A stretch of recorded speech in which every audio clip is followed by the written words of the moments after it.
Dulu Al Haris Al Muhasibi itu pernah punya ide. Ini temannya Imam Ahmad, temannya Imam Syafi'i. Ya Imam Ahmad saya mau ngarang buku tentang menolak faham-faham Mu'tazilah, faham-faham yang nggak benar. Menurut Anda gimana? Jawabannya lucu. Jangan katanya. Kenapa? Sebelum Anda membantah mereka, meluruskan mereka, pasti Anda cerita argumentasi mereka. Ketika cerita argumentasi mereka, jangan-jangan mereka lebih tertarik argumentasinya Mu'tazilah daripada argumentasi Anda. Berarti Anda ikut menyebarkan kebid'ahan itu. Terus, oh iya. Nah ini, mohon maaf ini mahasiswa UGM yang masih muda-muda ini. Misalnya rektorat bikin pengumuman. Nyun sewu ada gambar yang seronok, yang menarik. Terus ditulisi gini, jangan lihat ini, bahaya misalnya. Orang lihat tulisan jangannya apa ngelihat gambarnya? Nah, tidak semua kebaikan disebarkan itu baik, karena ini ada hitung-hitungannya.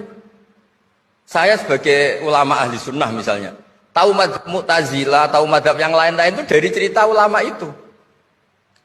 Jangan-jangan ketika kita cerita bahaya NKRI misalnya, kita ini mencintai NKRI justru karena baca buku bahaya NKRI dalam ambang apa. Setelah baca terus tahu ekstremis, tahu ini itu, malah benci NKRI. Padahal kita ngarangnya demi persatuan NKRI, tapi kita tahu problemnya dari nulis. Nah itu hal-hal yang memang dalam istihad, dalam pemikiran itu, makanya saya hanya cerita yang ada di kitab, karena ini keahlian yang memang saya diundang di sini, jadi saya profesional saja. Jadi di bab-bab seperti itu tuh memang kita pasti gampang. Berteman orang kecil katanya merakyat, ternyata memperbudak. Enak kan Anda misalnya Pak Mujid berteman kampungnya di Kebumen, dosen UGM tinggal nyuruh minta mijitin. Kalau berteman rektor disuruh-suruh kan. Nah ternyata tidak merakyat. Senang berteman orang bisa disuruh, gak siap berteman atasnya.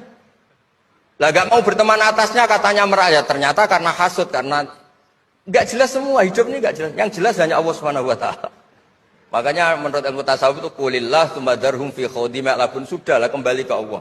Berteman orang kecil ya karena perintah Allah. Kalau karena perintah Allah pasti inginnya ikram, memuliakan. Berteman orang besar juga karena perintah Allah supaya ada hasud, supaya Indonesia ada chaos. Kayak tadi yang didawuhkan Pak Quraisy. La imamun khusyum khairun min fitnatin tadum. Imam yang dengan arti salah itu masih lebih baik ketimbang chaos. Karena kalau chaos lebih gak kebayang.